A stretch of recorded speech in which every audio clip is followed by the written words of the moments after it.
नमस्कार, मेरा नाम है ओम प्रकाश यादव और आप देख रहे हैं वॉइस ऑफ रिपब्लिक। इन दिनों बिहार में एक नए तरह का राजनीतिक रुझान, एक नया तरह का ट्रेंड अगर आप गहराई से देखेंगे और समझेंगे तो आपको मिलेगा। वो ट्रेंड ये है कि जितने पुराने पॉलिटिशियंस थे, या तो उनकी उम्र अधिक हो गई या फिर उन्होंने अपनी पार्टी बना ली, वो लोग सब बारी बारी से अपने बेटों को, अपने बेटियों को, अपने दामाद आदि को, यानी अपने परिवार के नेक्स्ट पीढ़ी के नेक्स्ट जनरेशन के लोगों को लॉन्च कर रहे हैं। लॉन्च शब्द का प्रयोग हम कर रहे हैं, जैसे क्रिकेट में, फिल्मों में लॉन्च किया जाता है, सैटेलाइट लॉन्च किया जाता है, उसी तरह से लॉन्च किए जा रहे हैं। 2015 में लालू प्रसाद यादव जी ने अपने दोनों बेटों को लॉन्च किया। हर पार्टी में वही हाल है। अभी मैं बहुत पीछे नहीं जाता हूँ, रामविलास पासवान जी ने अपने बेटे को लॉन्च किया। जीतन राम मांझी का पूरा परिवार ही लॉन्च हो गया। उनका बेटा, उनकी बहू, उनका दामाद, उनकी समधन भी इस गंगा में, बहती गंगा में हाथ धो ली। अरुण कुमार अपने पुत्र को लॉन्च किए, अपने राजनीति से धीरे धीरे रिटायरमेंट ले रहे हैं।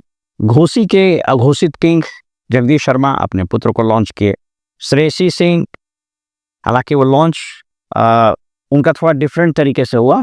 उसके बाद सबसे लेटेस्ट न्यूज में उपेंद्र कुशवाहा है। इनका लॉन्च तो बड़ा यूनिक तरीके से हुआ। वन फाइन मॉर्निंग गांधी मैदान में जीन्स और पैंट पहन करके एक लड़का स्टेज पर जाता है और पद और गोपनीयता की शपथ ले लेता है। न वो एमएलए है, न वो एमएलसी है, और न ही वो पार्टी में कोई पदधारक है। इनफैक्ट बिहार की जनता या कदाचित उसके जिले का लोग भी उनको नहीं जानता होगा। आप इन समूह से जब पूछिएगा तो इन सभी पॉलिटिशियंस का एक ही जवाब होगा, यंग लोगों को राजनीति में आना चाहिए, पढ़े लिखे लोगों को राजनीति में आना चाहिए। और ये बात भी सही है, सुनने में तो बड़ा अच्छा लगता है कि यंग लोगों को राजनीति में आना चाहिए, पढ़े लिखे क्वालिफाइड लोगों को राजनीति में आना चाहिए। आज इसी पर हम अपनी बात जनता के सामने रखते हैं कि यह कितना वेल कंसीव्ड आइडिया है, कितनी सोची समझी सुविचारित ये तैयारी इन नेताओं की है। ऐसा नहीं है कि अचानक से किसी को लॉन्च कर दिया गया, ऐसा नहीं कि अचानक से वो चेहरा आपके सामने आ गया। दो शब्द को याद रखिए, जनता भी क्या चाहती है, पढ़ा लिखा और युवा चेहरा सामने में आए। चौंकाने जैसा तो कुछ इंटेंशन नहीं था, भले लोगों को जो भी लगा हो।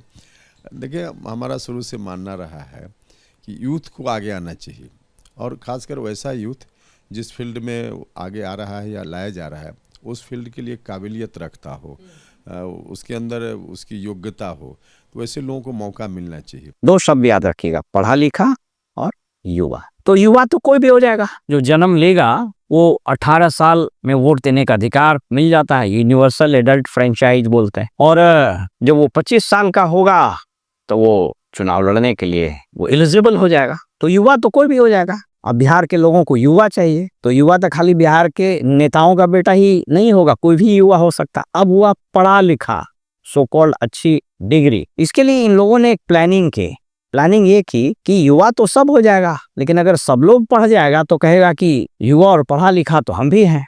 तो सबसे पहले इन लोगों ने यूनिवर्सिटी के एजुकेशन को बर्बाद किया, और यूनिवर्सिटी के कॉलेजेस के एजुकेशन को बर्बाद करने का सिलसिला 80-82 से ही शुरू हो गया था, जगन्नाथ मिश्रा के समय में। फिर वो एक संस्थागत कारण बना, वित्त रहित शिक्षा आई, ताबड़तोड़ कॉलेजेस खोलने लोगों ने शुरू कर दिए, और उसमें सब पॉलिटिशियन, अधिकांश पॉलिटिशियन के ही कॉलेजेस थे। वो राम लखन सिंह यादव कॉलेज हो या जगन्नाथ मिश्रा कॉलेज हो या जितने तरह के पॉलिटिशियंस थे, सब लोगों ने अपने अपने नाम पर कॉलेज खोले। उसके बाद फिर सिलसिला शुरू हुआ कि साहब ये हाई स्कूल को बर्बाद किया जाए।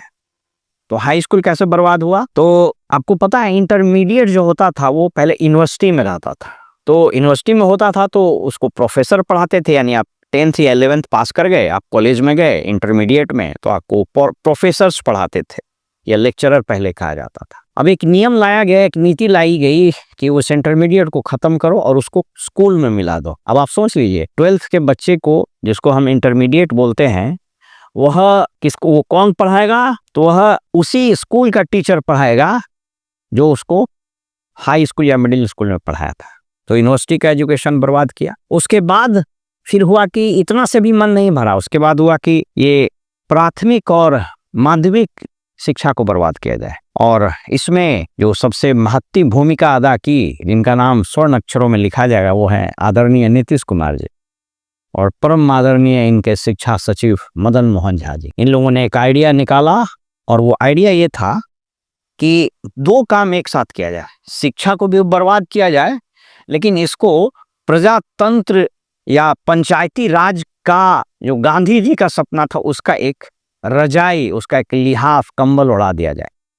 तो प्रजातांत्रिकरण का जामा पहनाकर शिक्षकों की बहाली, पंचायत शिक्षकों की बहाली ये शुरू की गई और इसने स्कूल एजुकेशन को बर्बाद कर दिया। तो यूनिवर्सिटी बर्बाद हो गया, फिर यूजी बर्बाद हो गया, फिर हाई स्कूल बर्बाद हुआ और प्राथमिक विद्यालय भी बर्बाद हुआ। इससे दो फायदे हुए।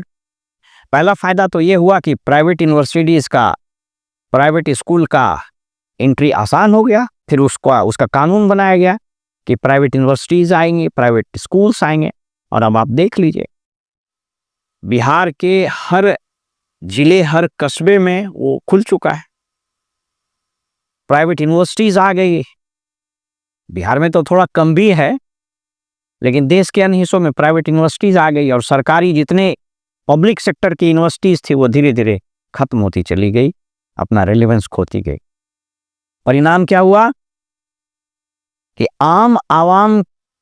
आम जनता का बाल बच्चा, युवा तो होगा, लेकिन वो पढ़ा लिखा नहीं हो सकेगा।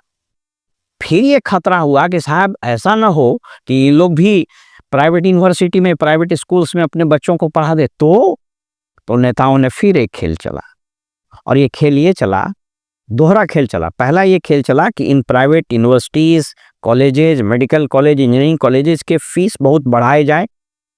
अधिकांश नेताओं का ही था और नेता और बिजनेसमैन के गठजोड़ का था। यहाँ देख लीजिए, मैं भाजपा का अध्यक्ष का मेडिकल कॉलेज है, आरजेडी का एक एमपी का मेडिकल कॉलेज है। अरे कितना कहा जाए, कितने एमएलए एमपीस का, किसी का ट्रेनिंग कॉलेज है, किसी का कुछ है, तो भरा हुआ है, नर्सिंग कॉलेज है, भरा हुआ है। तो उसके फीस बढ़ाए जाए, तो फीस बढ़ाने से क्या होगा कि गरीब और आम आवाम के बच्चे जो है इसमें शामिल नहीं हो पाएंगे। लेकिन इतना से भी मन नहीं भरा। किया ये गया कि साहब ऐसी स्थिति पैदा करो कि लोग यहाँ रहे नहीं, इन्हें इतना निचो कि वो सिर्फ किसी तरह से खाना खा ले, किसी तरह से कपड़ा पहन ले। और उसके बाद ये पलायन का काम शुरू हुआ। बिहार के उद्योग धंधे को समाप्त कर दिया गया, बिजनेसेस को समाप्त कर दिया गया, रोजगार के अवसर को खत्म कर दिया गया, और तब शुरू होता है यहाँ से बड़े लेवल का पलायन। और पलायन होते होते होते स्थिति ये हो गई कि बिहार से लगभग 2 करोड़ लोग पलायन कर गए। मुझको नहीं मालूम है कि आप हमारे इस विवेचना से सहमत होइएगा कि नहीं होइएगा, लेकिन कभी अपनी अंतरात्मा को टटोलिएगा कि ऐसा क्यों हो रहा है कि नेता लोग अपने बेटों को, बेटियों को, दामाद को लॉन्च करते हैं। और दो ही इनके शब्दावली पर ध्यान दीजिए, उपेंद्र कुशवाहा को सुनिए, युवा है और पढ़ा लिखा है। इन लोगों को मालूम था कि आने वाले समय में ये प्रश्न उठेगा, लोग पूछेंगे कि साहब युवा और पढ़े लिखों को लाना चाहिए पॉलिटिक्स में।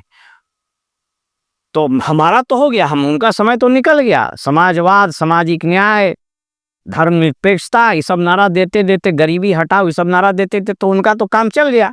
लेकिन हम नए नारे आने लगे, यंग होना चाहिए, पढ़ा लिखा होना चाहिए। तो भाई यंग तो सब हो जाएगा, जो जन्म लिया वो यंग होवे करेगा। तो पढ़ा लिखा को खत्म करो। तो सरकारी सिस्टम को बर्बाद किया इन लोगों ने और अपने बच्चों को डोनेशन देकर विदेशों में पढ़वाया। यहाँ त्रिशूल लेके घूमता था, लाठी लेके घूमता था। यहाँ जय श्री राम का नारा लगाइए, ईंटा बोइए, मंदिर मस्जिद बनाइए, इनके लिए पोस्टर बैनर लगाइए, इनके पार्टी का वर्कर होइए, और सब लोगों ने अपने बच्चों को बाहर भेजा। आप देख लीजिए ना, गिरधारी यादव, मनोज यादव, अनंत सिंह। सोच लीजिए, अपराधी जो है उसको भी पता है कि हम अपने बच्चों को बाहर पढ़ाएंगे। गिरधारी यादव बांका का बेटा को इंग्लैंड में, अच्छी बात है, पढ़ाइए। लेकिन ये पूरा सिस्टमेटिक गेम हुआ है कि पहले यहाँ पूरा शिक्षा व्यवस्था को समाप्त करो, रोजगार समाप्त करो, लोगों को खाने के लाले पड़ जाए। हिटलर ने कभी कहा था ना कि लोगों को इतना निचोड़िए कि वो जिंदा रहने, सांस लेने को ही समझे कि विकास हो रहा है। यहाँ के लोग इसी को समझते हैं कि विकास है। नाली बन गया, शौचालय बन गया, 5 किलो अनाज दे दिया, यही विकास है। ये पूरा एक गेम प्लान है, इसको समझने की जरूरत है। लोग जो इसको सिखाते हैं, जो इन चीजों को आम जनता वो बताता है, जनता भी हंसता है। प्रशांत किशोर पर हंसा ना लोग, जनता भी हंसती है। जो इसको बताया गया कि कैसा बेवकूफ आदमी है, इसको नेतागिरी। अच्छा, और मजेदार बात है कि लोग बोलते हैं इसको पॉलिटिक्स करना नहीं आता है। यानी पॉलिटिक्स करना ही एक अच्छे स्टेट्समैन, एक अच्छे मंत्री, एक अच्छे राजनेता का काम है। तो ये भला हो इस राज्य का, धन्य हो इस राज्य का। इस राज्य को कोई नहीं बचा सकता है कि हमने युवा तो पैदा किए लेकिन उसको माइग्रेंट लेबर बना दिए, और नेता का बच्चा युवा हुआ लेकिन वो पढ़ा लिखा हुआ। इसी युवा की अब कह रहा है कि बिहार को नए नेतृत्व की तलाश है। उपेंद्र कुशवाहा जी का ज्ञान सुनिए, जीतन राम मांझी जी का ज्ञान सुनिए, लालू जी का भी ज्ञान सुनिए, रामविलास पासवान जी चले गए, उनका ज्ञान सुनिए, अरुण कुमार का ज्ञान सुनिए, जगदीश शर्मा का ज्ञान सुनिए। किसका बताएं? ये सारे लोग एक योजनाबद्ध तरीके से बिहार की राजनीतिक व्यवस्था, बिहार की आर्थिक व्यवस्था यानी बिहार की अर्थव्यवस्था, बिहार की राजनीति, बिहार का पूरा प्रशासनिक तंत्र, बिहार की पूरी न्यायिक व्यवस्था, सबको मुश्किल से 1200 से 1400 परिवारों ने जकड़ लिया है। और लोग ये समझते हैं कि जो लोग इन लोगों को इस जकड़न से बाहर निकालने का यत्न करेगा वो बेवकूफ होगा, वो नादान है, उसको राजनीति करने नहीं आता है।